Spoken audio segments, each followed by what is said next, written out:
네, 황교영 작가와 함께합니다. 어서 오세요. 예, 안녕하세요. 자, 오늘 어떤 이슈인가요? 전남 장흥의 한 가정의학과 병원이 있는데요. 소아청소년과가 없는 읍내에 아동들이 갈 수 있는 몇 안 되는 병원입니다. 네.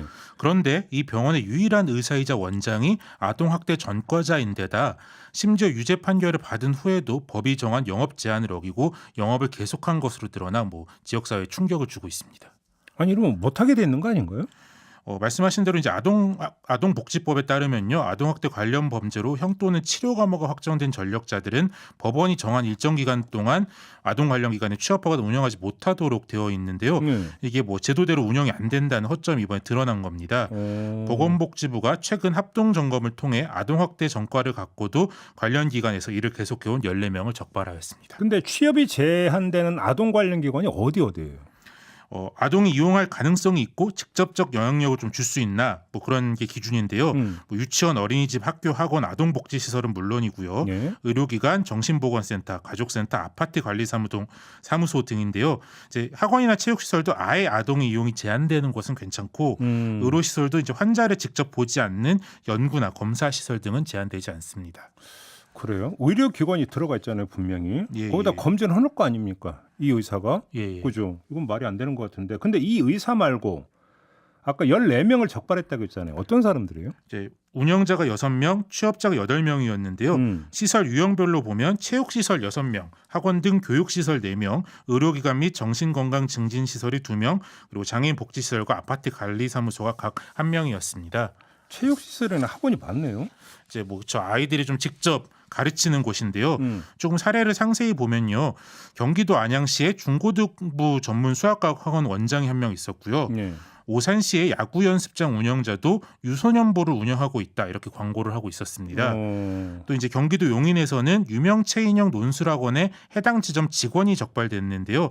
해당 브랜드는 주로 초등학생을 대상으로 가정 방문을 하기도 하는 학원입니다. 어허. 이외에도 이제 울산 울주군에서 장애인 보호 작업장 직원이 적발됐는데요.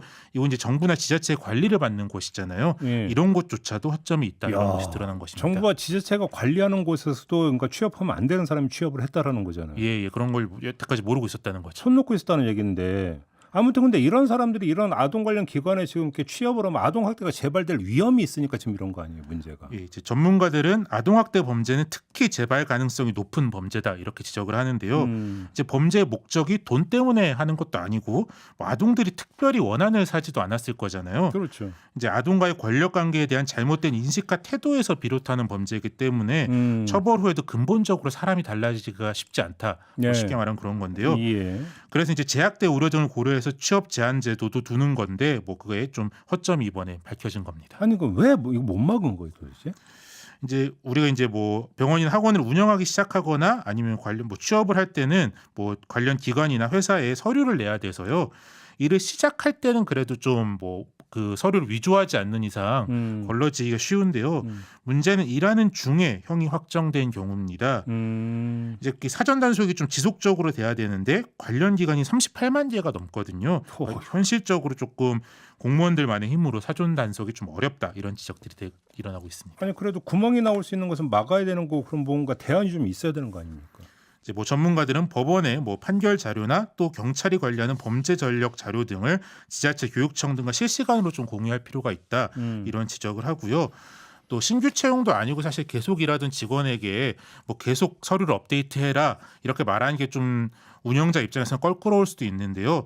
현행 500만 원 이하인 운영자에 대한 과태료를 올리고 또 홍보도 열심히 해서 운영자들이 적극적으로 직원의 그런 사실관계를 확인하도록 해야 한다 그런 지적들도 나오고 있습니다. 근데 아동이니까 스스로 방어를 할 수가 없잖아요. 이러면 결국은 제도나 어른들이 그러니까 나서야 되는 거잖아요. 그렇죠. 이제 많은 분들이 하고 있는데도 아직도 이제 아동에 대한 신체적 정신적 학대를 이제 훈계 정도다 이렇게 좀 가볍게 보는 경우가 많습니다. 그런데 2021 한 해에만 40명의 아이들이 학대로 사망하였거든요. 예. 좀 더 깊은 관심이 필요할 것 같습니다. 알겠습니다. 자 오늘 여기까지 진행하겠습니다. 황교영 작가였어요. 수고하셨습니다. 예, 감사합니다.